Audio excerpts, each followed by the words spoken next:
hike drill for kettlebell swings. You're going to get in the really nice starting hike position like I detailed in the previous video, and all we're practicing here is that hike movement.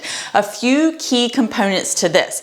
As the kettlebell is coming back, you don't really want to move, okay? So we're not coming back with the bell, and we're also not dumping forward with the bell. You want to be able to watch yourself, videotape yourself, staying in a really nice, pretty static position with the upper body as the bell comes back. Now, one important piece about this hike drill is that I don't love doing this drill forever and ever. And I don't love doing this drill for really high reps because I honestly don't think it feels great on the low back. It's just really tricky to get it right and have it not just start to feel uncomfortable about after a large number of reps, okay? So if you're like, I feel it in my low back, then I want you to really check in on your position, but also know that this isn't meant to be done for like 20 reps. We're really just doing this as a way to understand how to hike the bell.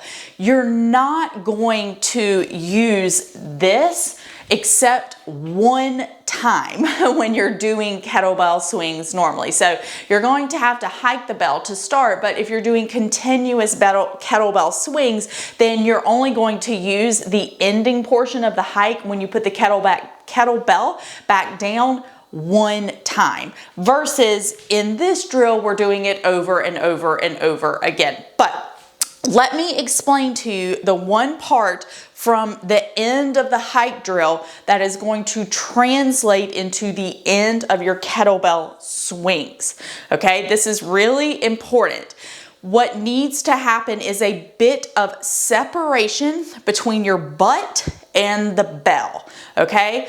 When we are going into the end of this hike drill, or let's say we've just got done doing, 10 kettlebell swings, and we need to put the kettlebell back down. A lot of people have no idea how to put the kettlebell back down. So that is one other piece that we can practice in this hike drill. So what happens is when the kettlebell is right here, when you go to put the kettlebell back down, please don't just like swing and then wait for it to stop. Don't do that. Okay? What you want to do is you're going to be here, and then as the bell comes forward, you want to kind of let your hips go back to offset the bell. Now, you are letting the bell start to come down towards the ground in a diagonal trajectory. You're not here and then just letting the bell swing forward and doing this, because that's not going to help you get the bell to the ground safely.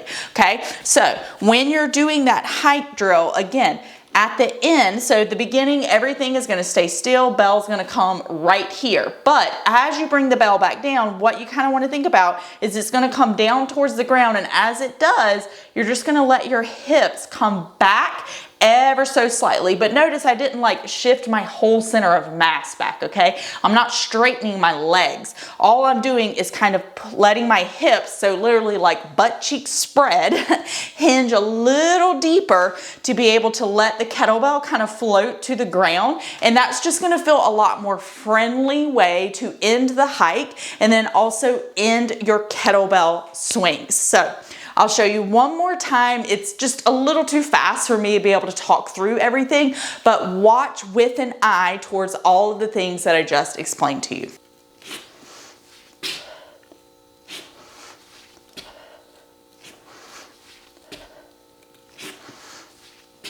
And that is your kettlebell hike drill.